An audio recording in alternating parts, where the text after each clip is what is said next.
మాదిగ ఉపకులాలకు 9% రిజర్వేషన్లు కల్పించడాన్ని స్వాగతిస్తున్నామని మాదిగ అనుబంధ కులాల ఐక్యవేదిక తెలిపింది.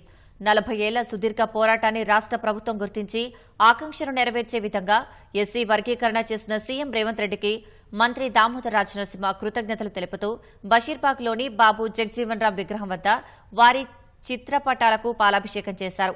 అన్ని వర్గాల మద్దతుతోనే వర్గీకరణ సాధించుకున్నామని, ఇక ఐక్య పోరాటాలకు నాంది పలుకుదామన్నారు.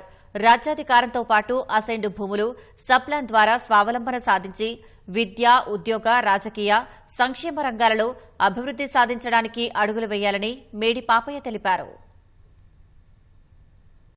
మాదిగ బిడ్డలారా, మాదిగ అక్కలారా, చెల్లెలారా, ఉపకులారా, ఒకటే మనవి చేస్తా ఉన్నాను. ఏలో ఉన్నటువంటి కులాలు ఈ సమాజానికి 4 సంవత్సరాలు 2000 సంవత్సరం నుంచి 2004 వరకు ఇంప్లిమెంటేషన్ అయితే కూడా వారికి ఒక్క ఉద్యోగం రాలేదే. వారికి ఉద్యోగం రానటువంటి బిడ్డలకు ఏలో ప్రప్రదంగా ఏలను పెట్టడం జరిగింది. ఇవాళ బృగజుగాల కులాలు అయితేనేమి, డక్కరి కులాలు అయితేనేమి, ఇంకా మాస్టిక్ సంబంధించినటువంటి కులాలు ఇంకా చాలా ఉన్నాయి. ఈ కులాలను ఏలో పెట్టి మీరు అభివృద్ధి కావాలి, మీరు ఈ సమాజ సంచార జీవులన్నీ కూడా ఈ అభివృద్ధి పందులో ఉండాలని చెప్పి గౌరవ ముఖ్యమంత్రి వర్యులు అట్లాగే ఉత్తమ్ కుమార్ రెడ్డి గారు, దామోదర్ అన్న గారు తలుచుకొని ఇగో ఇలాంటి బిడ్డలకి ఏలో పెట్టాలని చెప్పి వాళ్ళని ఏలో పెట్టారు.